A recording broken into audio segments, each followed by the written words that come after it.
It's time to talk sports. It's Hacksaw's Headlines, a panorama of the world of sports, stories, comments, and opinions. Now, here's iconic sports talk show host Lee Hacksaw Hamilton and co-host John Riley. Who wants to talk sports on a Monday? We do. From the DIXILINE Lumber and Home Center studios in San Diego, we welcome you to Hacksaw's Headlines, our Monday bonus podcast. Good afternoon, everyone. This is Lee Hacksaw Hamilton, along with my irreverent co-host from left field, John Riley. We welcome you to all things sports, coming off a great sports weekend. Our podcast brought to you every Monday by DIXILINE Lumber and Home Center stores of San Diego, 9 locations to serve you. You've got projects for 2024. You should talk to them about all the things you need and consult with them about what you're trying to design. And by North County Eye Center, Poway and Escondido, we will all need help with our eyes somewhere down road. When that time comes, think North County Eye Center, Poway, Escondido. John, there's just not enough hours in the day to watch everything that's on TV. What a great sports weekend we had. Oh, my God. I mean, all the basketball, the baseball. I mean, it's just a great time of the year. Absolute ton of topics on the table. We're going to go a lot of different directions on our Monday podcast. Before we hit the floor running, little pieces of business. Item 1, when we're done detailing all the stories, it's your turn to become part of our team.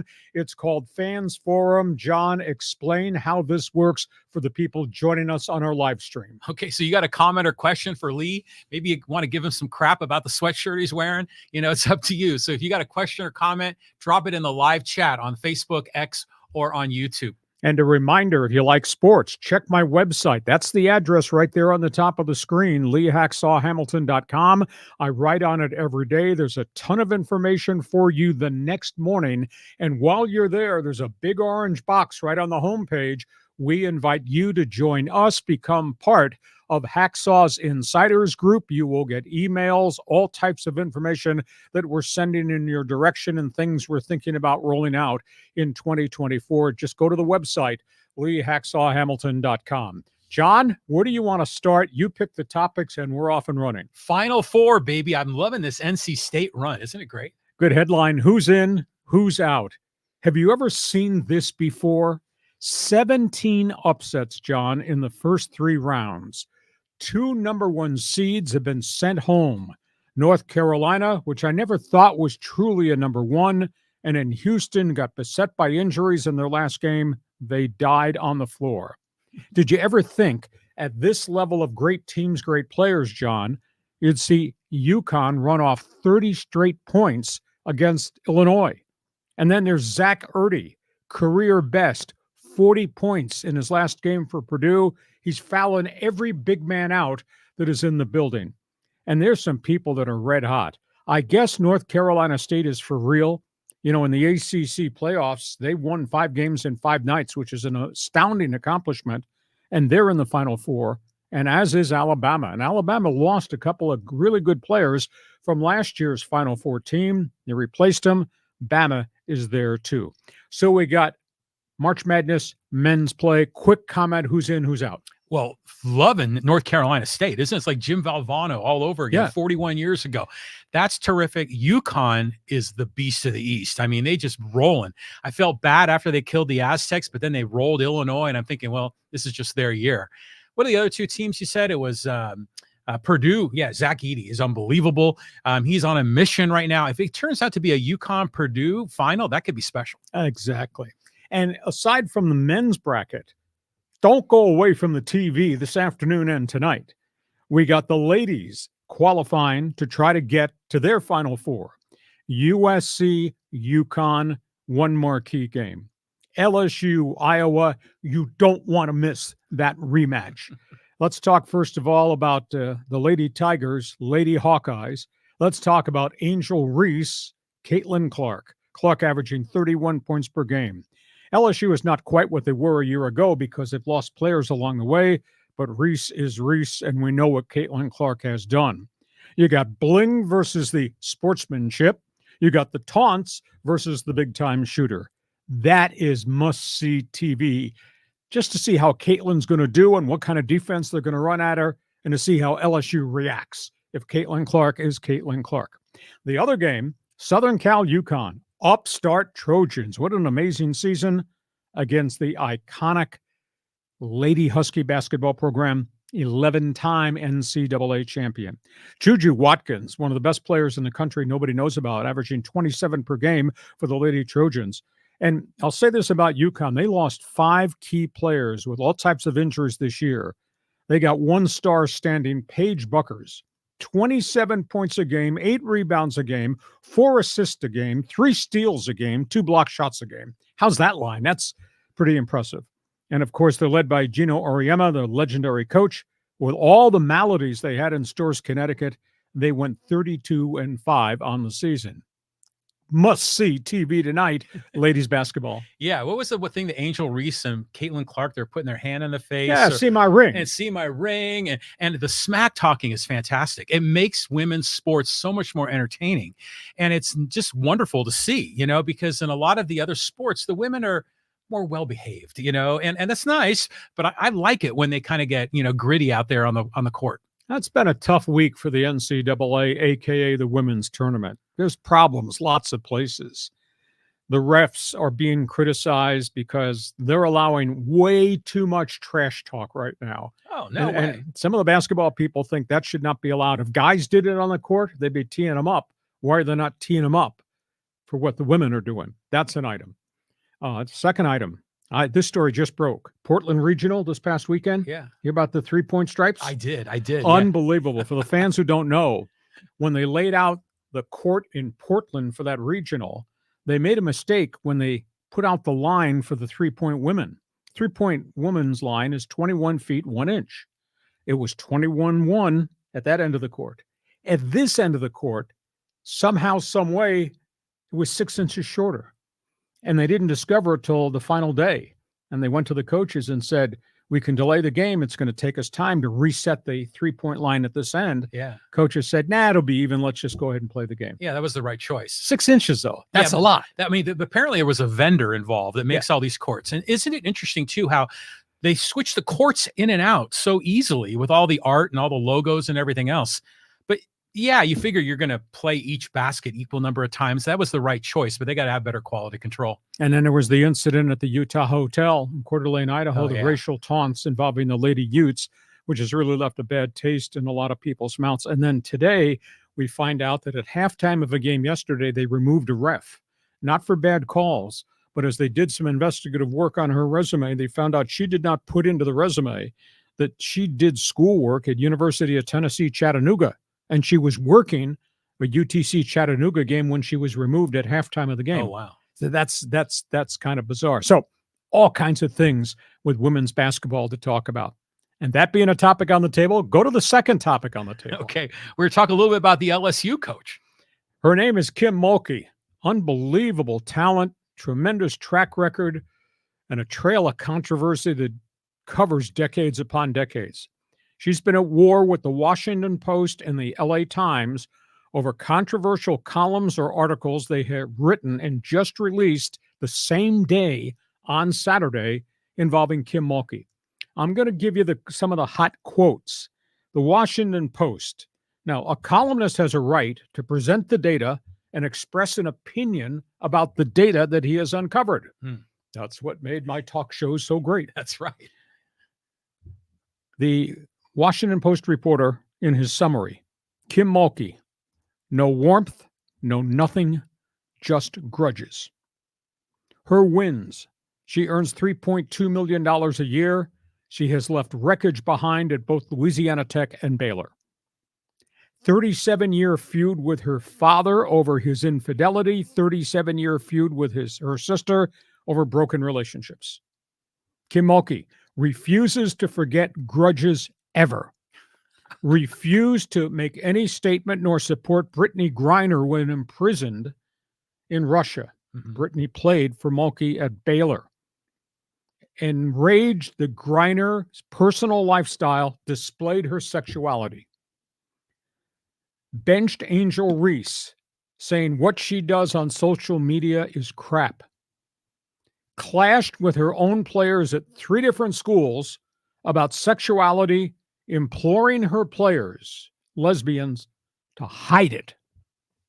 What the hell? That's gotten some real reaction. Treats gay players and gay people harshly. Stood up in a team meeting and said, I ain't testing for COVID. And backed Baylor's football program despite 18 sexual assault incidents that led to the purge of the Art Briles coaching staff. That's from the Washington Post. LA Times followed with a different type story the same day. When you play LSU, it's always good versus evil. Her era of coaching should be about being inclusive. Her era is divisive. Kim Mulkey, it's always us against the world. She always enjoys the black hat approach. When you play them, you're playing the dirty debutantes. Quite a weekend for the Washington Post, the LA Times, and of course she is threatening defamation lawsuits against the whole world. So the question is, she says, these are hit jobs. All this is way over the line. You are cheap-shotting female basketball players. Or was it guys reporting how she acts, what she stands for, and what she is all about? And John Riley says, wow, reaction to that. That's something. I love her. I think she's fantastic. When you see her up and down the court, I mean, she rallies her players and she's always wearing some flamboyant outfit. Everything with feathers. Feathers and all kinds of stuff. I love that about her. But what about the person and all those factors in both the Post and the LA Times came from players who played for her at Louisiana Tech, at Baylor, and obviously at LSU? Well, you know, a lot of it is part of the America culture war, I would imagine, is integrated in this somehow. But they always go after the top dog, don't they? I mean, they always want to, when someone reaches the mountaintop, they want to tear them down. And that's what this is. I mean, I see some of this and I'm like, okay, but she's just ultra competitive in everything that she does. Has she hurt anyone, killed anyone, robbed anyone? No. I mean, she just has a very strong will and she's determined to win. And she's incredibly entertaining, and it makes women's basketball like a lot more exciting on the national scene. So I think a lot of this is crap. I mean, I don't really think it's that big of a deal. So John Riley says the ends justify the means. No, I don't say that. It's kind of sounded like you said that. No. I like her for what she represents. But what does she represent with winning? Homophobic. Well, that's a problem. I agree with you there. Now you can't put it in back up now. No. But she's a winner. She goes out there and wins. She motivates her players. She goes scoreboard. The scoreboard looks good. So I appreciate her for all that. Now, yeah, I mean, is she bigoted? Yeah, but I mean, I bet you we can interview a lot of other coaches. We're going to discover they're bigoted. That doesn't make that right. But when you look at the whole package, I think she is a terrific coach and she deserves the accolades she gets. Now, these hit pieces, so what? I mean, these sorts of things come out about other coaches, other players. She needs to make some adjustments. I agree with you there. But overall, I love her. She's one of the reasons I watch LSU basketball. Can the camera focus closer in on Mr. Riley's face out in left field? Because it's getting red. That was pretty good. All right, so we're going to ask you to join us in Fans Forum right now. Jump in. Your reaction. You ever seen anything like this? Final Four, men's basketball, the upsets, all that. And if you got an opinion on Kim Mulkey, if you want to stand on that side of the street out in left field with John Riley, or stand on the journalist side of the street that says, we're just reporting the facts and expressing opinion on all the junk that she's been involved at 3 different schools with star players, join us, Fans Forum. We're going to light the damn computer on fire when we're done. Okay. So if you're into basketball, feel free to join us right now. The chat box is going to be open so you can file some comments about the Kim Mulkey controversy, women's basketball today, men's Final Four coming up next weekend. One more basketball topic on the table, John. Yeah, I got to talk about the Aztecs. I mean, the season's over, but they have an interesting offseason ahead of them. Yeah, in retrospect, everybody was so excited. San Diego State, UConn, the rematch became a mismatch. Aztecs just got overwhelmed. Very, very good season. Not a great season because they were so erratic and so streaky. But you win 26 games and you get back to the Sweet 16 accomplishment and what many thought would be a rebuilding year considering how many good kids left the program. But now it's decision time. And they got roster decisions to make. They got scholarship limitations to make. There might be a transfer out. There's NIL issues that are now surfacing that they are trying to solve. Let me run through headlines. Lamont Butler, Reese Waters, Micah Parrish can all leave. They do have one extra year because of the COVID rule if they wish to stay. At this point, I think Butler stays. I think Reese Waters has to come back because his season was so up and down, and he can still play at this level. I'm sure he can. And in terms of Butler, he's accomplished so much, and he's about to graduate. Does he go to the NBA and be a second-round draft pick and maybe wind up in the NBA G League, or does he stay here and continue to polish his skills a la Jaden Ledee? I'd love to see all three stay. They do that, though, they're only going to have one scholarship left. It looks like they're going to lose one of their forwards. DeMarshe Johnson's been here 3 years. He practices, coaches see him every minute, every day. They must not think he can play at the Mountain West Conference level, so he might exit. The other story is a really interesting story. You know, San Diego State has really tried to catch up to the big-time programs in terms of NIL money. And the Mesa Foundation was found a couple of years ago by the Big Cigar Boosters. They raised $325,000 the first year for NIL money, and they gave the kids each $2,000 apiece. This past year, they pushed it out to about $500,000 in donations, which is really exceptional. And some of the players got higher amounts of money than the younger players, etc. And they are now trying to trigger a civic drive to get to 1.2 million because that's what they think they're going to need for 24 and 25.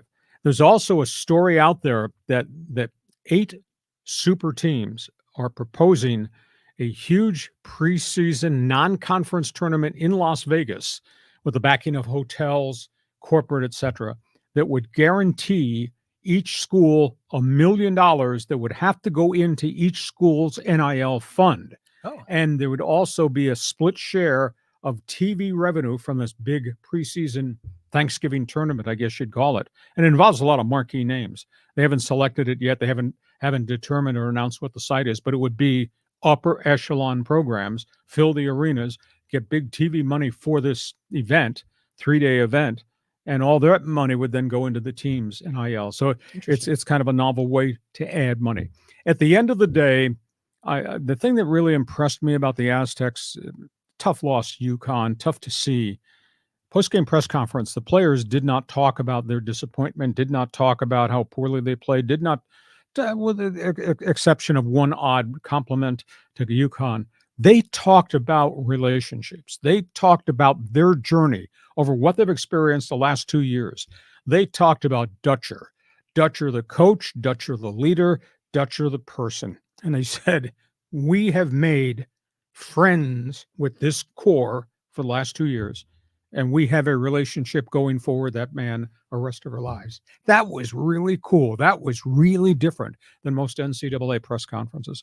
Only word I can use to describe San Diego State basketball, classy, from top to bottom. So that's where we are. John Riley's turn to talk about the Aztecs. Well, this is a successful season. Sweet 16, 2 years in a row. You got to love that. Yeah, they ran into a juggernaut, just like the Padres, playing the Tigers or the Yankees in the World Series or the Chargers playing the 49ers. They ran into a buzzsaw. But it's interesting, the players like that you talked about, like Reese Waters, I think, is going to be back. He says he likes the culture. He feels comfortable. I've heard people saying maybe he's going to be a feature go-to guy next year. That sounds good. Micah, I'm not sure about. He might stay, he might go. I don't know. Lamont Butler is the interesting one because he had a down year, even after he went and worked out with all the NBA scouts like in May of last year. Is he going to make the jump? Or, oh my God, would he switch to another college team like Keyshawn Johnson did and get an NIL payday? NIL payday probably comes into the equation, but he's got 1 year left. This culture is really important. They come up with more NIL money. Maybe they can keep him. He's not going to get $200,000, but and he stays here and runs this system again and just continues to polish. Maybe he puts himself into the NBA draft to the point he gets a guaranteed contract as a late first rounder, maybe an early second rounder, rather than hoping to go to camp and wind up in the NBA G League in Sioux Falls. So I hope he stays. If he and Reese Waters stay with the young bad boys, the 3 bigs who come back, that's a pretty nice foundation. They got a couple of incoming freshmen, and they might have 1 or 2 scholarships to use to go see if they can find somebody in the transfer portal to be a difference maker. Well, these guys coming in, the transfers, these guys are big time guys. They're like 7 feet tall. I mean, so this could be pretty interesting how they configure the roster. But I think if I'm Lamont Butler, after what the season that he just had, even as defensive player of the year in the Mountain West, I don't think he gets drafted at all. I mean, if he goes into the draft this year, I mean, we talked earlier about how, Jaden Ledee and Zach Edey don't really rank that high on the mock draft boards because of all the Euros that are coming in and guys from other parts of the world. So I don't see, and Lamont has to have a more shooting consistency from the three. And if he does that, then I think he's got a shot. Okay. All basketball at the front end. We get to halftime. Our podcast is brought to you by DIXILINE Lumber and North County Eye Center. John, when it comes to projects at home, whether it's the kitchen, the family room, the bathroom, outside near the pool, windows, doors, you name it, that's a specialty at DIXILINE Lumber. I'm pretty impressed with those people. Yeah, they're really good. And not only that, they cater to both homeowners and to contractors.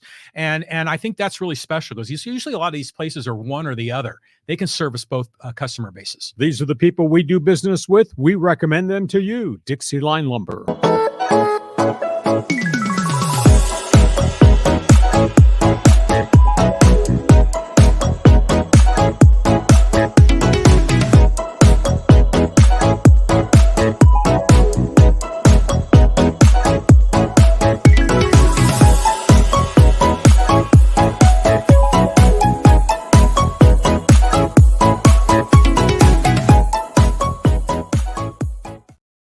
Also brought to you by North County Eye Center of Poway and Escondido. Lots of people wear glasses. Tons of people wear contacts.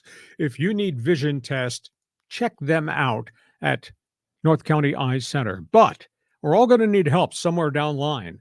Glaucoma, cataracts, cornea problems, eye infections, pink eye. When you have serious eye problems, these are the people you need to talk to. Been in business since the 1970s, serving everybody in the North County. North County Eye Center, Poway and Escondido.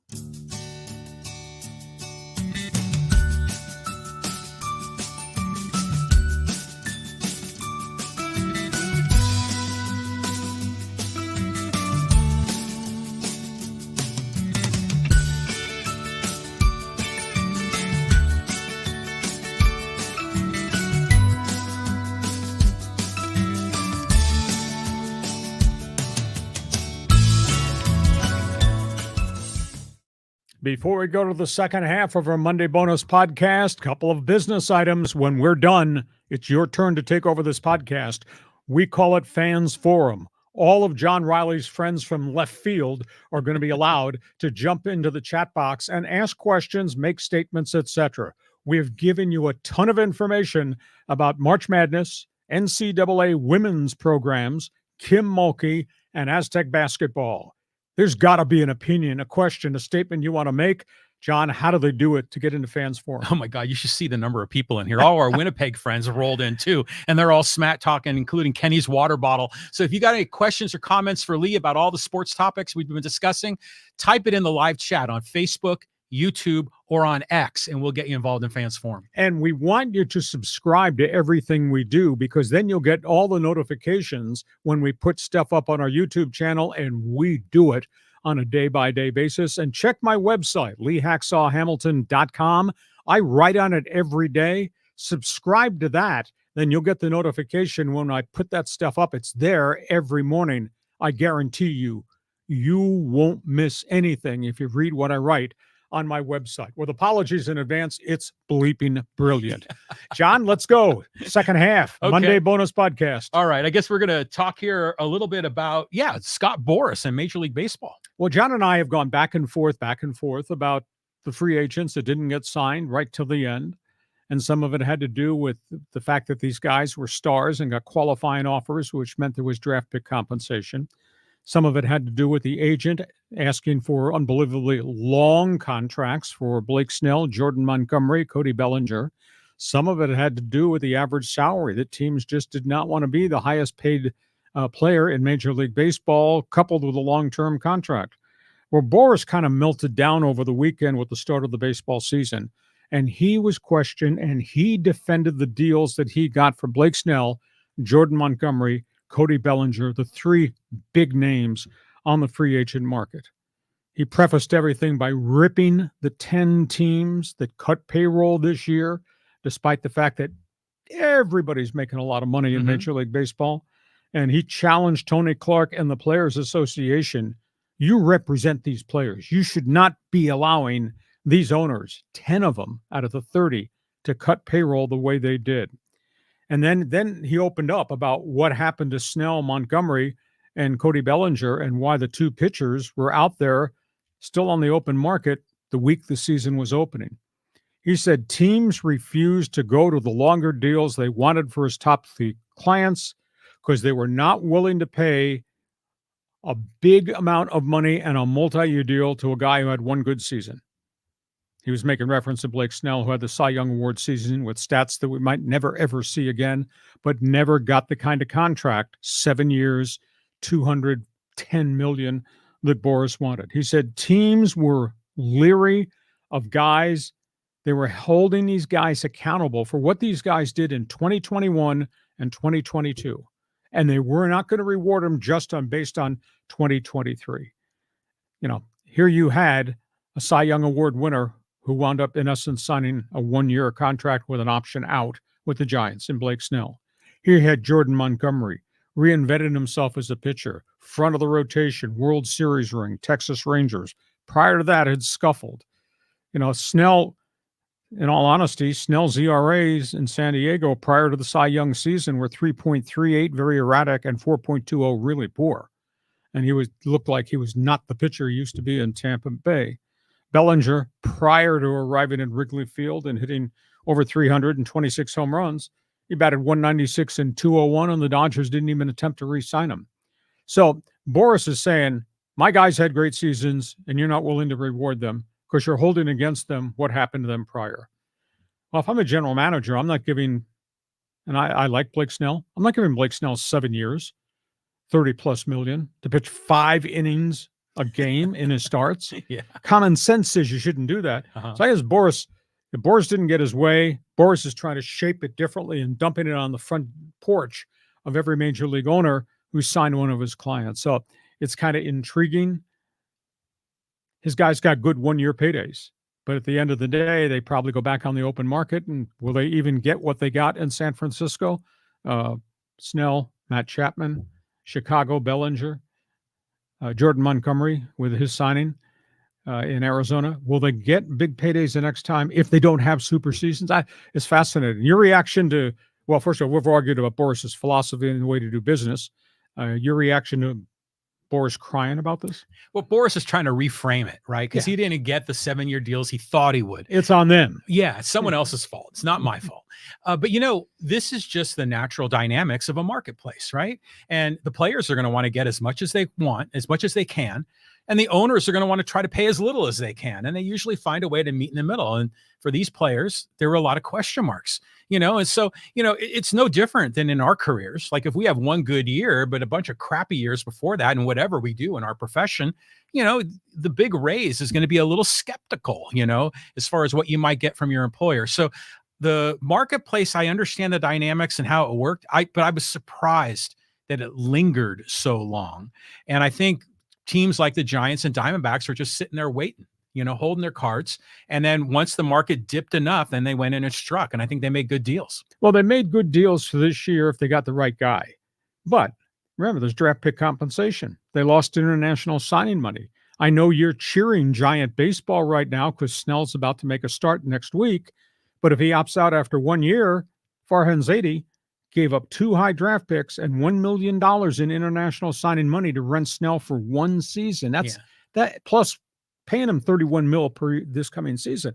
That's a huge investment for 1 round of the rotation, no? Well, there's always big risks in these deals. I mean, imagine if you signed Snell to a 7-year deal. Not me. You know, and then the thing blew up and, you know, halfway through year 1. So I don't know. I just think the Giants and all these other teams are trying to demonstrate to their fans that they are committed to winning. And I think that's part of the PR game that's going on here. But, you know, it was the Boras 4, right? It was Snell, Montgomery, JD Martinez. JD Martinez and Bellinger. Yeah, and every one of those guys got a short-term deal. 1-year deal. Yeah, but that's the way baseball used to be, like, before free agency. Everyone was just a 1-year contract, right? Okay, so Boras has had a response. You got an opinion on what would you have given Snell? Fans forum window is open, jumping on board there. John, let's continue to talk about what's going on downtown and other places in baseball. Yeah, hopscotching around the MLB. Padres, home run derby? Are you kidding me? That What a was something. weekend. Yeah. Tatis, second deck home run. Manny, second deck home run.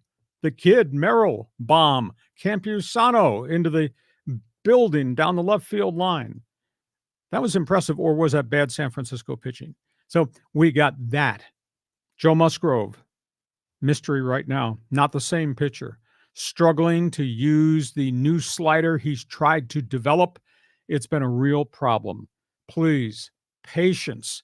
As long as he's not having any physical setbacks when he's going out and throwing 60 to 70 pitches, give him space to try to solve what's going on with the slider. The hard slider caused all the problems in the shoulder. He's tried to develop a new slider. There's no doubt the guy is dedicated. There's no doubt the guy's got a fire in his gut to do it. Just give him some space.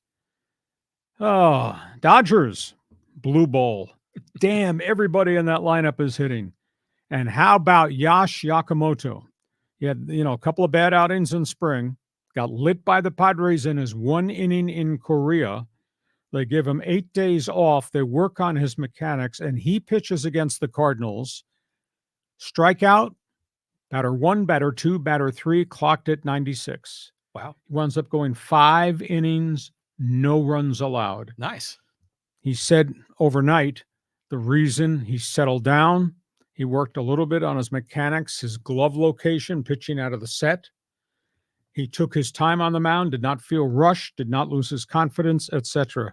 So Yokohama now, one really dazzling start. He did that against Goldschmidt and Nolan Arenado. Pretty good bats in the lineup. So he's got 1 good start, 1 bad start. So we'll see if he can continue on this track. Speaking of the Dodgers, Walker Buehler ahead of the schedule coming back. Yesterday, 4 shutout innings, 1 unearned run, rehab start, AAA, clocked at 94. He may be back by May 1st rather than June 1st. So that's the latest there. Angels, I didn't project them to do very well, and they got blitzed the first 2 games in Baltimore. And I've never heard of this. 0-2 out of the gate, gave up 24 runs in the first 2 losses to the first-place Orioles, and they held a team meeting after the second game of the season. Mm-hmm. Anthony Rendon, 0.00 batting average, Blutarski numbers. That guy. Mike Trout only hitting 200. So they won 1 game yesterday. They're 1-2. They don't look right. And now they're in Miami to meet the winless Marlins. Bud Black, Colorado Rockies. This was god-awful. I guess my St. Francis of Assisi medal didn't get there yet. That's what I sent him to start the season. The medal for lost causes. 14-run inning. Arizona, 14 runs in the 3rd inning opening day against Bud Black's ace, Kyle Freeland. Holy crap. And he left him in there. I think he wound up giving up 10 of the runs before they went out and took him off the mound. Poor Rockies. They just don't have enough pitching. Interesting, in the aftermath of Ohtani, his name is Phil Nevin. We all know him. We all like him. He sure has an opinion about everything. Yes, he does. Phil Nevin sounded off, vote of confidence to Shohei Ohtani. Mentally toughest player I have ever been around. Phil Nevin believes everything Ohtani had to say about the gambling incident. Drew Pomeranz signs with the Dodgers.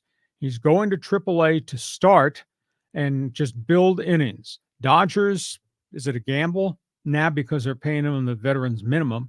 Is it a gamble? No, because the Dodgers have a track record of helping players recover from forearm and elbow surgeries. There is quite a track record. So it might be, if there's no more setbacks, and Pomeranz didn't have any setbacks in the spring, just didn't pitch real well, but he's been out of baseball for over a year. Pomeranz might be back at Dodger Stadium, but he's starting in AAA in Oklahoma City. And Juan Soto, quote, "This is why I came here to New York." Juan Soto, as of tonight, is batting .529 out of the gate. If he was batting .529 in San Diego, he'd still be in San Diego. Yeah. But a pretty impressive. game-winning hit, game-winning home run, game-winning throw out of home plate of an opposing base runner in the 9th inning. So he has roared out of the gate, which is good because you got Giancarlo Stanton, you got Aaron Judge, you got a whole pile of injuries. They just lost DJ LeMahieu with a fractured foot. And, of course, the Yankees starting pitching is a little bit suspect. So that's my baseball notebook. And John Riley shouting at us from left field says, well, there's so many teams and people to comment on. I mean, a 14-run inning, how do you fit that like onto the scoreboard? I mean, do they have a place for two digits? Double digits. Yeah. That's nuts. I mean, Bud Black, yeah, St. Francis of Assisi. Padres look so good, though, didn't they? I mean, it's like on Sunday, but on Friday and Saturday, not so much. I'm not worried about Musgrove either. I think he'll be all right. He's just kind of working up. A lot of these pitchers are only going 4 innings, so it's early. And then who else we talked about? Yeah, Yash Yamamoto. Yeah, nice to see him back. Probably just got his head screwed on straight. Probably just a mental thing. You see that a lot with these guys making their debut in MLB. Phil Nevin. I love hearing from Phil Nevin. Is he working anywhere? I don't think Not he is. right now. I mean, that guy is a coach that needs to be on some team somewhere in some role.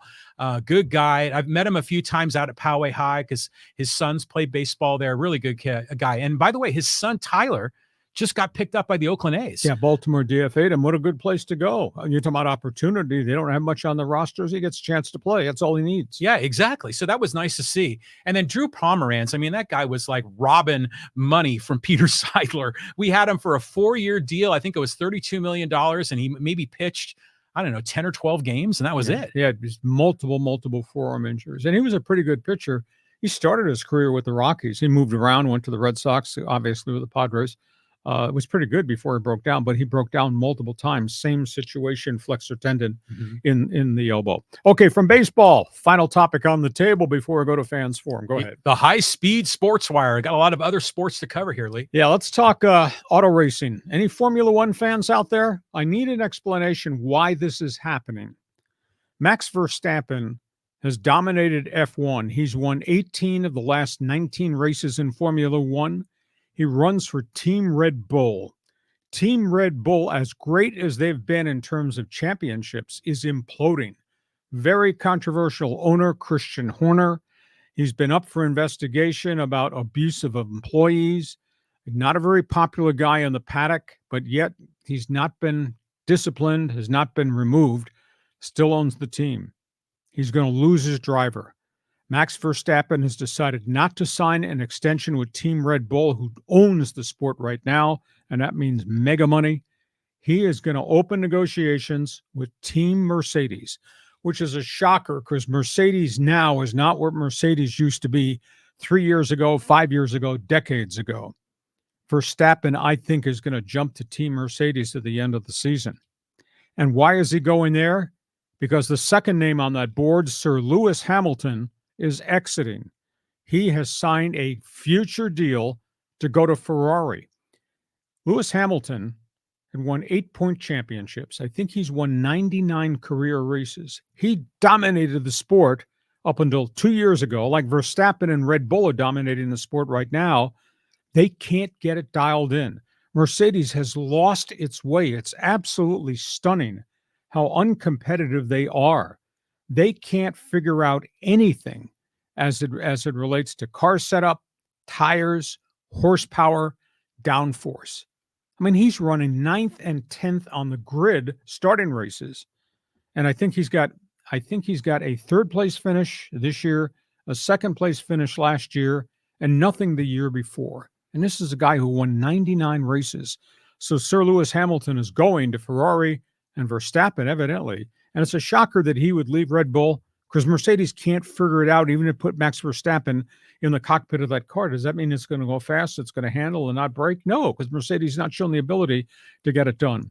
One other note, USA Soccer. They just win the Nations League as they're setting the parameters now going towards the next World Cup in 2026. They won the Nations Leagues with two guys that weren't there contributing last time they played. Tyler Adams and Gio Reyna have become suddenly go-to guys out on the edge. They both scored goals as they embarrassed Mexico. So you got those two, you got veterans on the back end, you got good goaltending, and you got Christian Pulisic, who's now playing very well in Italy. I just think Greg Berhalter's got himself a pretty good cross-section of some veteran players, stars right there right now in Pulisic, and kids on the come fast. I think Team USA Soccer is ready to jump back onto the true national stage. I was really impressed with what they did on short practice notice to put this team together and what they did in the Nations League. So, John, no speeding tickets, but give me some opinions on F1. So did the feud end between Berhalter and Reina? Is that? Yes, they settled it after Greg was brought back. Okay. They settled it, and the family settled it. It's still nasty. It's probably still out there, but they talked about it, and everybody admitted everybody was wrong for how they handled it, most notably the Reina family. Mm-hmm. And it's been green light go, and the kids played well. And, of course, the kid's got to get healthy. Kid finally did get healthy. There's no doubt that he's got great skill. He's obviously got personality. He's obviously got some ego, but that is the coach, and the coach has the right to tell the player what he wants him to do, but they have solved that. Good. I'm glad to hear that. I mean, I was a little worried about it. The other comment I want to make is that Lewis Hamilton, I mean, Sir Lewis Hamilton. Crowned by the Queen. Yeah, exactly. So, I mean, he's like a knight, right? Isn't that what a sir is? So have there been any other sports athletes that have ever, been given knighthood? Wow. There's somewhere in the back of my mind, there's something else out there. Might have been tennis. But yeah, I think there might be a few, but maybe tennis, not. I don't think soccer, although obviously England back in the day had a phenomenal soccer program, but that's kind of an interesting story. I mean, you cover all that periphery stuff, and I cover the fact that they don't have a downforce package that works. That's what makes us work. You cover what I don't want to cover, and you can present all that data too. There you go. All right, listen, one other note here before we get to Fans Forum. I have an explanation here to pass on. We were at work today preparing for a Monday bonus podcast, and this bulletin came up about this massive NFL trade that the Minnesota Vikings had shipped Justin Jefferson to the Pittsburgh Steelers for 1 and 3. And he saw it. He sent it to me. I said, wow, but that makes sense because Minnesota's struggling with the price tag on Jefferson's final year of his contract. And Jefferson's walking around dropping hints. I want 24 to 25 million on this new deal that kicks in next fall. And there were rumors that he was being shopped. And Pittsburgh's got a new leader, and it's general manager Omar Khan, and he's been very aggressive in player personnel acquisitions and getting the 2 quarterbacks in the front door. And I thought to John, I said, I guess that's possible because maybe they're going all in and they're going to spend big money. Historically, Steelers have never done that. And then 5 minutes later, we find out, somebody stole Adam Schefter's account, made up this thing as if he put it out. It was the same set of graphics. There was no Justin Jefferson trade. And I'll explain in a second. The second thing, before any of the fashion critics jump into Fans Forum and want to discuss what the hell is he wearing, has he jumped ship? Has he gone to the other side, gone across the street, gone to LA? What is he wearing? Just like the Justin Jefferson story. April Fools! There you go. I had to wear this. I just had to wear this on this day because it is April Fool's Day. For all of you who are gnashing teeth and pointing fingers, I can wear anything I want on this podcast, and I definitely will. But I just thought because this was given to me as a gift, today would be the right day to don it, a.k.a. April Fools. April Fools. When I saw that Justin Jefferson deal, I thought, oh, my God, this is crazy. And it seemed plausible. Sure. And then I shared it with you, and then I saw like other posts, and it was clear April Fool's BS, like the Padres are sending Jackson Merrill down to AAA and just to bait you, to get in there and comment. That you just be aware when you're commenting on social media today, especially. But weren't you a Dodger fan growing up as a kid? First game I ever went to see was Brooklyn Dodgers, St. Louis Cardinals. My dad took me to Ebbets Field. I fell in love. For those who don't know, I grew up on Long Island. That was the era of the Yankees, who I hated, the Giants, who I didn't like, and the Brooklyn Dodgers. So I watched everything on TV. I was the only kid on Long Island, John, who was not a Yankees fan. I grew up as an Indians fan, Chief Wahoo. Really? Yeah. I was the only kid that didn't like Madeline Maris and Whitey Ford. You're such a contrarian. Yeah, you're right. Well, that's coming from you. I guess that's a compliment. But So yeah, I went to Ebbets Field. I still have the pictures that I took. I think I was 10 years old in 1957 when my dad took me to see the old Brooklyn Dodgers. Okay, it's time for Fans Forum. You got questions, we got answers. You got statements to make, we just might return serve. You might not necessarily agree with everything that we're going to say, but man, there's a ton of topics on the table. So John, let's buzz through as many as we can. Fans Forum belongs to you out in left field. In left field. All right. So, yeah, let's go here to Angel. It says, Mulkey is Bobby Knight in high heels. Bingo. So here's the question. And John and I argued about this on the first half this afternoon. You know, do the ends justify the means? If it's all about wins, it doesn't matter if you stomp on players, if you run players off, treat people badly, if you're condescending about sexual preferences of women basketball players. She seems to be all of that. But according to my best friend, the ends justify the means. Well, no, that's not what I meant. I mean, why it came out of your mouth that way? No. It's you have to look at the whole package, right? The whole package. And overall, I think she's a positive for the sport. But, you know, it's one thing for her to be telling her players don't show off your sexuality, which is, obviously BS, but she shows off herself, when she's on the sidelines with feathers and all this other stuff in her outfits, which, by the way, I really like. I like all of that kind of, like kind of peacocking up and down the court. It's just entertaining, to see coaches like that.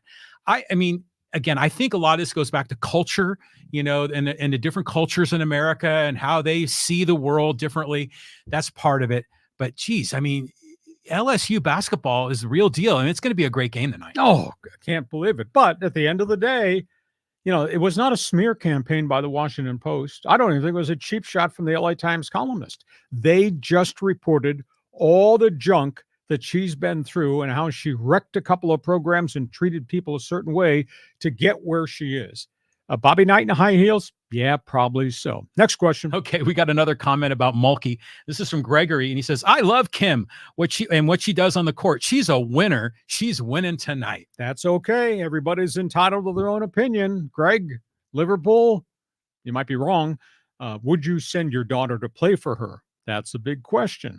That I'll be interested to see what kind of national fallout there is, because at the post-game press conference tonight, win or lose versus Caitlin Clark in Iowa, and I think it's a must-see TV game, there will be questions to her about what just happened this weekend.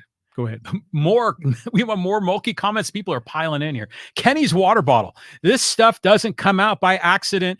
People had strong feelings that they felt needed to be made public. There is something to be said about a coach with character. It's not just about winning. Well, then what kind of character is it when she mandates to her players? And let's be honest, lesbians are everywhere in college basketball, and that's the accepted norm. That's a way of life. What kind of coach tells her star players, aka gay, hide it, don't flaunt it, don't talk about it? Why? It's accepted. Why are you telling your star, don't talk about it on social media? Well, in social media, a lot of these athletes are just superstars. Yeah. And it's not just women's basketball, but it's everything, and a lot of other sports. Again, it's incredible how this sport has exploded on the scene. Oh, the last 5 years. Yeah, and it's not just Caitlin Clark, or Angel Reese. I mean, it is Kim Mulkey, and it is the coach at South Carolina who used to be at USC, Dawn Staley. I mean, the phenomenal number of athletes and now the money that's being poured in, and they have now taken control of a piece of the market, and that's spectacular. Yes, for women's athletics, and it's an offshoot of Title IX. Well, I heard that tickets at tonight's game are being sold for a higher price than Final Four tickets for the men, because of LSU Iowa. So there's a market for women's basketball. It's great in quality. Have you seen the big girl that plays for South Carolina? I mean, she's terrific. I mean, she's like 6'8". And by the way, I love how the women like to, I mean, they wear lots of makeup on the court and everything to have the feminine side of it. And I think it's wonderful. I mean, it's very self-expressive. And I think the game is terrific, and all the different hairstyles and stuff, it's not as, I don't know, structured. Yeah. I mean, it's a good thing. I love seeing this. Okay, move on. Here we go. All right. This is from Angel. The coolest man in San Diego with an Edmonton Oilers sweater is I. I think he's talking about that North County Blinds ad. Yeah. Or excuse me, North County Eye Center app. That's right. Yes.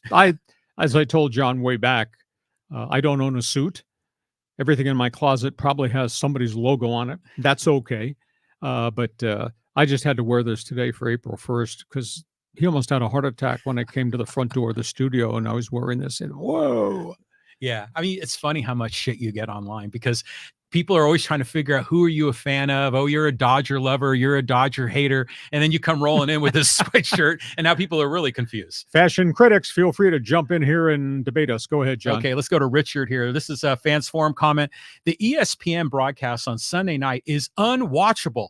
The broadcasters run their mouths nonstop. The in-game interviews are out of control. It's early in the season, but I maintain there should be a structure, a much better structure. Broadcast the game. If you're going to do dugout stuff, make sure it's with the right person. I don't like the live wire in right field with the player who's trying to get set up defensively and are asking them mundane, inane questions. I don't like that.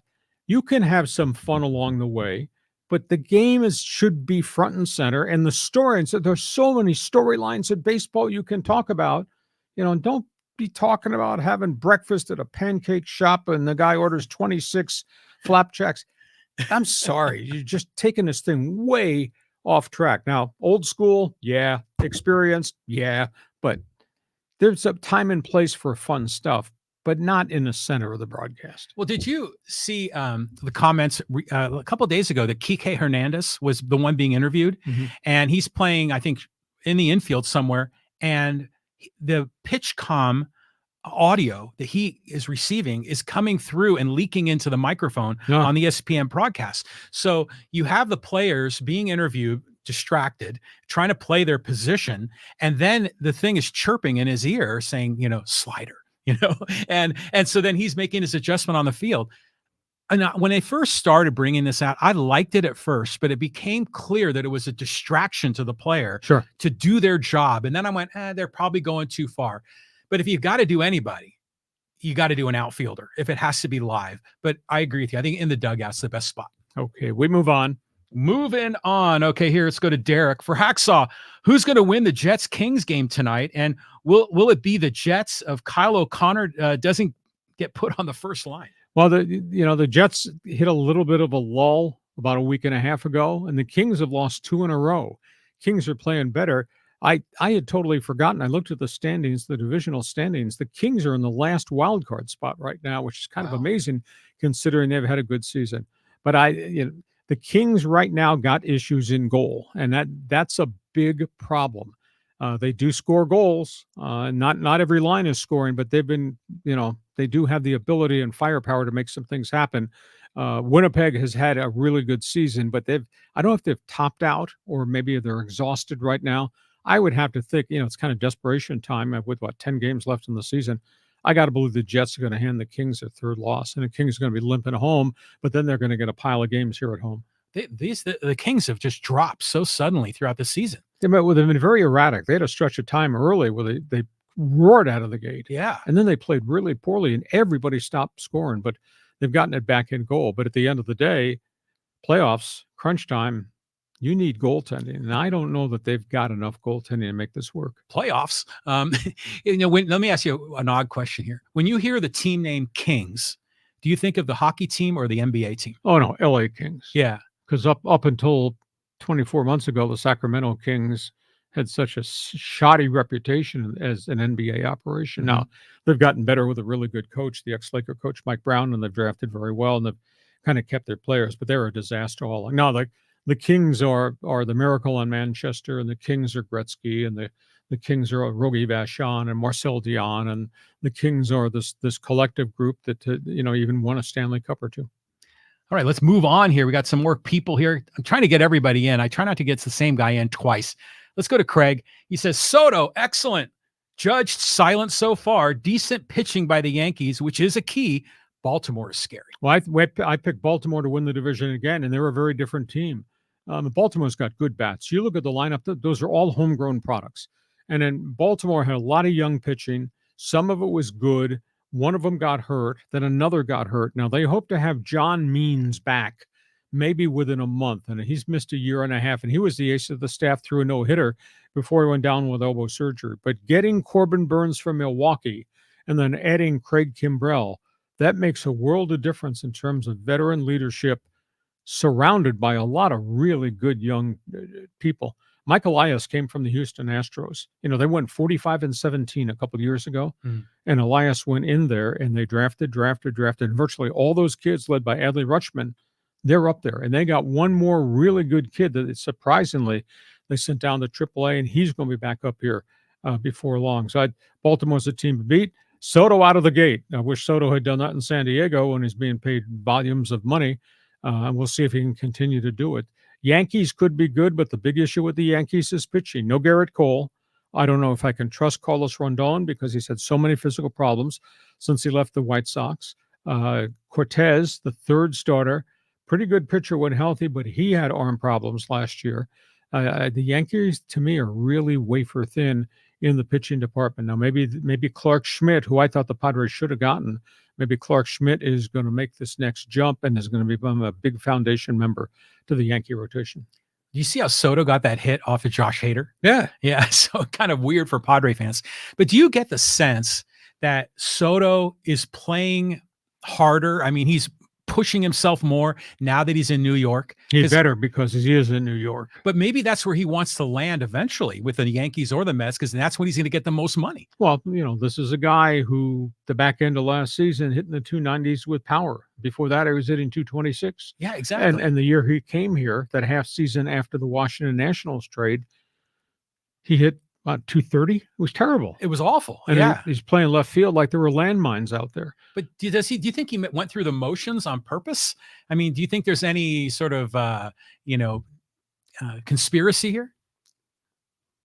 He's making an awful lot of money. I don't know why you would do that, because you kind of damage your reputation. Yeah. Although you're represented by Boras, and then Boras will sales pitch you that day it was a bad fit in San Diego. He's flying right now out of the gate. Let's just see if this continues. Okay, we got a couple more comments here from athletes that have been knighted in England. And Derek says, Sir Jackie Stewart. F1, correct. Very good.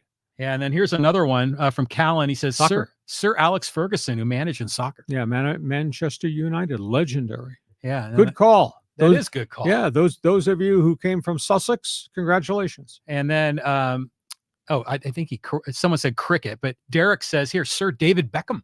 That's right. You know, him and Posh, right? It's their sport. Yeah, it is. Okay, here's another person saying Sir Alex. So love seeing the real-time comments coming in. And let's go here to Callan. He said, Lee, the Rangers or the Islanders? I know you grew up a Leafs fan. Rangers are hot. They've had a really good season. They're not getting the kind of recognition. They just have an 11-game win streak. Islanders have kind of struggled, and I don't know whether it's leadership or changes. I don't know that it's just been complete and right with the Islanders, but the Rangers have got a core that's been together, and they just continue to build it through the draft. Now, the goaltending has had injury problems. Sometimes it's a little bit shaky, but the playoffs are going to be phenomenal.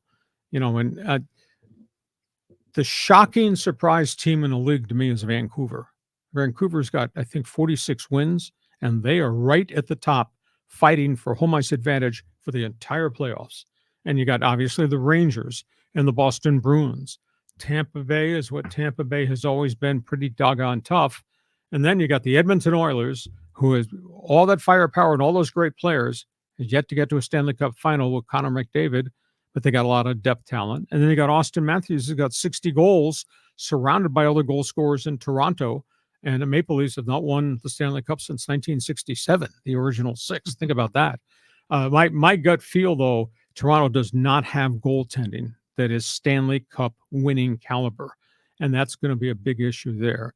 Edmonton's goaltending has taken a massive jump from last year's disappointment with Skinner to this year. Skinner getting a call to play all the important games. And Vancouver, if they get the San Diego goalie back, Thatcher Demko, and they think they will, Vancouver's just a tough matchup because they just lean on you and they beat you, and they got some different guys who can score. There's no 60-goal scorer in Vancouver, but this might be the best team they've had since the Canucks, I think, went to the Stanley Cup Finals in '95 against the Rangers. So we start the Stanley Cup in a couple of weeks. It'll be fun. It's going to be great. I remember Jim Rome always commenting about how, hockey playoffs are like some of the best hockey you'll ever see. But I want to go back to your childhood when you were out on Long Island. Why did you pick the Maple Leafs, and did the Islanders exist as a franchise when you were a kid? Not when I was young, but the Islanders came and they got great. And I remember the time when they formed the franchise and they had the #1 pick. And I believe it became Dennis Potvin, great Hall of Fame defenseman. And they got a great goaltender in Billy Smith, and then the Trottier and Gillies and the original number of Islanders. But I knew about the Rangers. I didn't pay much attention to them. Knew about the Bruins. I got to see Hockey Night in Canada, and I just got fascinated because they always had Toronto, Montreal every Saturday night on Hockey Night in Canada. Mm-hmm. And I just became a Maple Leaf fan and became friends with one of their players for a long lifetime friendship. So I just grew there. And when I was broadcasting hockey, that's where I started. People don't know I did 8 years of hockey before I went to the Pac-12 and did Arizona State football and the Sun Devils, and then came here to be the voice of the Chargers. I started in hockey, and my goal was to be in the NHL, and I got 8 years in, and then the NHL WHA merged, and Cleveland got left out. We all lost our job, and I was fortunate to find something unique and different that led me out here. Otherwise, I'd be in old Canada. Well, I like the story you've told about how you were broadcasting in the Maple Leafs arena. Gondola. Yeah, and you were up in the gondola. What was that like? It was phenomenal. The old Maple Leaf Gardens goes back to the turn of the century, early 1900s. And there's been so many stories written about Maple Leafs hockey and how dominant they were in the 60s and the 50s, and how important it was to the province of Ontario and all of Canada at that point. Because at one point there was only Montreal and Toronto in the original 6 in the NHL. And so when I was in World Hockey Association, we played in Toronto, the Toronto Toros, and they played at Maple Leaf Gardens. And Maple Leaf Gardens is a huge old building. And you walk through the hallways where the fans were, and the walls are aligned with all these legendary pictures. It's like a Hall of Fame. It's phenomenal. Awesome. And if you go in the Maple Leaf dressing room, all the walls are lined with all their Hall of Fame players and great games, action photos. It's just phenomenal. So I go upstairs, and where's the press box? Well, the gondola is down there. So you walk across the catwalk and you go down into the gondola, and you are looking right down on the ice. You're like literally above it? Yeah. I thought I was going to have a heart attack. I was so excited. It was just, well, do they still do that now? No, they moved to the Air Canada Center. Okay. So it's a very different arena. It's a beautiful arena. I've not been in that arena. But when you're up high at the old Maple Leaf Gardens or the old Montreal Forum, where I went with the Canadians, and those were the ones that owned the NHL, all their banners from the 1920s align the roof. It's phenomenal. That's awesome. You don't need to take a picture. You just picture a life. That's like when you went into the Pittsburgh Steelers Stadium and you were telling me about the photos there. Yeah. It's just such a cool place. That's history. Awesome. I'm big on history. Let's do a couple more here. Yeah, let's get some social media guys in here, and let's talk Chargers. And this is from Bug, and he says, talking about Keenan Allen trade. Couldn't believe the Keenan Allen trade when it first came out, after hearing he turned down a pay cut and said no to an extension to stay a Charger for life. Good riddance. He clearly cares more about money than winning, and it shows with the decisions he's made. He also missed the back half of the season, so it's not like he was fully healthy. Wish him luck, but it was a terrible move to not take the cut on his part. When Bosa took the cut and Khalil Mack took the pay cut, in between them, they took an $11 million cut, which is significant money. They asked Keenan to give up the $4 million roster bonus, and that he'd still make a chunk of his contract. They offered him an extension to try to create some more incentive clauses for 25 and 26 that would have allowed him to make more money. He turned it down, and he turned it down to go to Chicago. Chicago has no history of quarterbacks who throw the ball. It's bleeping cold and windy and snowy starting November 1st. That's why they run the ball and play defense, monsters of the Midway. If he'd gone somewhere else, nice weather, you could say, okay, well, he's going to go and continue to play well. But in Chicago, it's tough. So I was disappointed. I like him, self-made guy, came back from a significant knee injury at Cal. He had real serious injuries early in his career with the Chargers, including a really bad spleen injury. Self-made quality player. Just wish he had stayed here, because setting all types of records and doing it with one specific team, that's kind of cool. And could have stayed here with Justin Herbert, and now all their skill guys are gone. as excited as they are today, by the way, is the first day of OTA workouts for the new coaching staffs in the league and the Chargers with Harbaugh's the first day in OTAs, weightlifting and running and classroom sessions. They do that for 3 weeks. But they got to fill all these holes. They got holes everywhere on their offense around the quarterback, Justin Herbert. Yeah, well, that's true. I mean, the whole skill guys are gone. But, if we talked about this before, about would you take a pay cut? And you said it depends who I'm working for in the situation. But that's the Spanos family, that robbed San Diego of a franchise, have screwed up the Chargers for decades. And now I'm Keenan Allen. Now they want me to take a pay cut? Screw that. I am all for him getting what he deserves because he's had a great career and he shouldn't have to take a pay cut. If anyone should have to take a pay cut, it's like all those defensive guys that, just didn't perform. But they did. Yeah, well, they did. Yeah, they got rid of him. They did. No, they did to keep the team together. Bosa and Mack. Well, yeah. They gave $11 million back. Yeah, that's true. So, you're changing your mind. Well, yeah, but I'm thinking about all the other guys, like the other linebackers. Well, the J.C. Jacksons of the world. Yeah. Everybody makes mistakes on player personnel, but the Chargers made a horrific salary cap mistake on J.C. Jackson. He wound up getting $31 million having played 9 games, and they couldn't get him out of here. And they sent him back to New England with Belichick. Belichick benched him.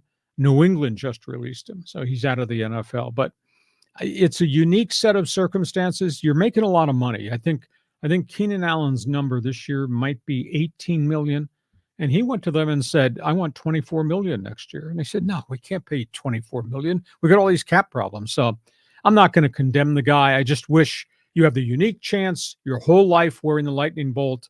That's kind of cool history to carry with you into retirement. So he goes to Chicago, and we'll watch playing with a rookie quarterback where they can throw the football in the wind and the snow and all that. Watch him have just like a killer year, and the Charger fans are going to be angry again. Okay, let's talk Dodger baseball. This is from Smells Like Javis. He goes, best team money can buy, yet they have the most homegrown players on the roster than any active team. Just off the top of my head, Kershaw, May, Miller, Bueller, Grove, Gonsolin, Sheehan, Stone, Outman, Lux, Smith. They've done a good job, really good farm system, and 2 years ago, they cut, I want to say, 11 players, and they did it intentionally to get below the luxury tax because they had spent so much money. And then they rented guys who really actually had some pretty good seasons. I mean, J.D. Martinez, bounce back season, David Peralta, pretty steady. And they did that because they stayed competitive till they had the pitching injuries, but they knew they had 5 young arms coming, and they have a history. They have a history of developing really good pitchers. You go back to Eric Gagne. Oh, yeah. Yeah, I mean, you look back. Well, he was on steroids. Well, true. A lot of people are on steroids in that era. Yeah.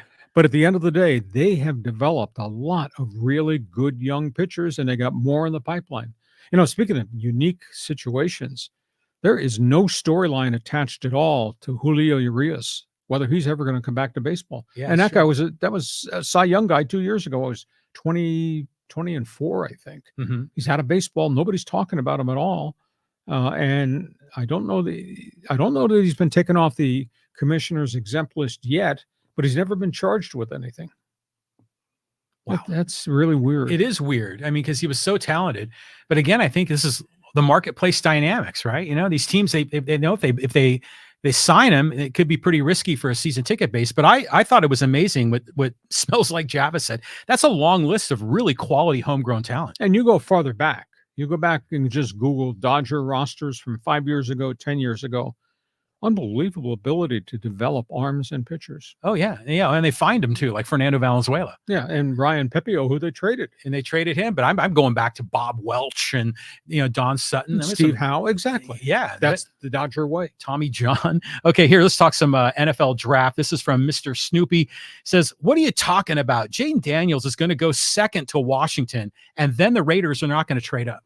Well, there's a lot of jockeying going on right now, and we're going to talk a lot of NFL football the end of this week on the Thursday podcast and into next week as we start to zero in on the draft. Let's be very honest, though. There's a lot of clubs at the top of the board. Chicago is definitely taking Caleb Williams, and then you go from Washington, which has now met twice with Drake May, North Carolina, and then you got New England at 3, and Robert Kraft has said you will draft a quarterback. So you got 3 there. Arizona's going to trade out of 4. to somebody that wants a quarterback, then somebody's going to jump in and probably take J.J. McCarthy from Michigan. At 4? That's what I hear. That's amazing. And you got the Chargers at 5, who would then have their pick of any receiver they want, or would they trade out, drop down some, let somebody else jump in at number 5 and take another one of the quarterbacks?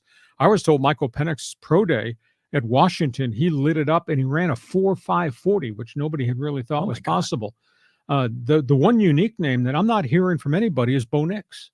Yeah. And I'm really kind of surprised at that, because he's a systems guy, but he's a smart dude and he's 25 with a world of experience. So I was told by an NFL guy over the weekend, we could have 6 quarterbacks taken in the first 8 players. Amazing. So we'll talk more about the draft as we go forward. What do you think about Marvin Harrison? Do you think the Chargers would take him? Big question. But if they have said and then said a third time, we're going to run the football, I think they take one of those tackles. Yeah. And if they can trade out, because that's what Joe Ortiz did in Baltimore, trade from 5 back to 7, or trade from 5 back to 10. Because see, Minnesota, Denver, and the Raiders are all in that 10, 11, 12 window. Mm-hmm. One of them wants to jump in and try to get access maybe to Daniels. I don't know how high they're going to have to go. Daniels statistically is a phenomenal talent, over 12,000 total yards in his career at Arizona State and LSU. But is he a systems guy where they, ran a lot of RPO for him? Is he a big time thrower like Drake May is at 6'5" with a gun for an arm that stands in the pocket? Each quarterback has got a different set of gifts. It's going to be fascinating to see what transpires. One more question here. Okay, let's talk about the Padres. And this is from Mango Likes Big Butts. And he says, hey, let's be honest. Soto's bat was never really red hot during his tenure in San Diego. The hole will get filled as we go on. But Jake is option number 1 to me. He needs the bounce back year. Oh, Cronenworth has to have a bounce back year because he's had 2 lousy seasons, and he's got a 7-year contract now that's kind of around his neck. We'll see. Jake has kind of come out of the gate swinging. If he starts to drive the ball, and that's what this new hitting coach, Victor Rodriguez, has said, we want to play gap-to-gap baseball because that's where the hits are at Petco Park, not just home runs. If Jake can revert back to where he was spraying that sucker everywhere and occasionally popping one, then that's really good. But, if you're going to make Jake an outfielder, please tell me who's playing first base, because I don't know right now. They still got holes in left. They've got a question mark with the rookie in center. We'll just have to see. It's so early in the season. And, once we get done playing the Cardinals and Giants, who both got pitching problems, then the schedule is going to change a little bit because you got the Dodgers coming up. So we got plenty of time, a lot of time to talk baseball. I don't think it's a complete roster yet. He does need a big bounce back season. And wouldn't he be perfect in the number 3 spot? We talked about that before. I think he could be a key. I think he's right. But don't you love the bottom of the order for the Padres being really productive? Campusano, Merrill, Pauly. I mean, that's pretty sweet. Well, those Padre bats are bad San Francisco arms. Yeah, no, that's a fair point. That one Harrison kid. Of course, it's a fair point. Yeah, I said it. Yeah, you said it. Yeah, that Harrison pitcher for the Giants is pretty good. He was one of their up-and-coming guys. He's really rock. Yeah, but they lit up Jeffries, who I think had a rocky pass anyway. He got hurt. He's pitching with a hip injury. He's probably going back on the DL by now. Yeah. And so I think San Francisco's wafer thin once you get beyond their top 2.5 starting pitchers. I just don't like the makeup of the Giant roster right now. But they beat the Padres 2, which I don't think anybody really expected to happen. Hey, listen, we hope you have enjoyed our podcast, our Monday bonus podcast, brought to you by North County Eye Center of Poway and Escondido. We will all need help with our eyes somewhere down road. Think about that name, North County Eye Center. And by Dixieline Lumber and Home Center Stores, 9 locations to serve you. You got projects. These are the people you should consult with. Hope you've enjoyed the topics on the table. You enjoy Women's March Madness Basketball Monday. We'll be back here Thursday to set the stage for the Final Four. So who you like tonight, LSU or Iowa? I'm not a Kim Mulkey fan of the person. Okay. I understand the coach, but ends don't justify the means. I'm rooting for Caitlin Clark in Iowa, but I think they got better athletes at LSU, so that's going to be fun. And USC, UConn, how UConn has gotten there with 5 injured players and still won 32 games. And Juju Watkins has had a great year for the Lady Trojans. That's a pick 'em game, but they got that coach on that sideline at UConn, and he's unbelievable, and I think they'll find a way to win that game. I'm with Kim Mulkey on this for sure. And by the way, the timing of that, these hit pieces, isn't it kind of suspicious, do you think? Everything's suspicious, but you're a conspiracy dude. I understand that. From left field, you have lots of time to think about conspiracies with your opinions. Yes, I do. Hey, listen, we hope you've enjoyed it. And by the way, this, April Fools, have yourself a great day. We'll see you come Thursday on Hacksaw's Headlines. Join us again for Hacksaw's Headlines on YouTube, Facebook, and Twitter. And find the audio version on your favorite podcast apps. For more content, go to LeeHacksawHamilton.com.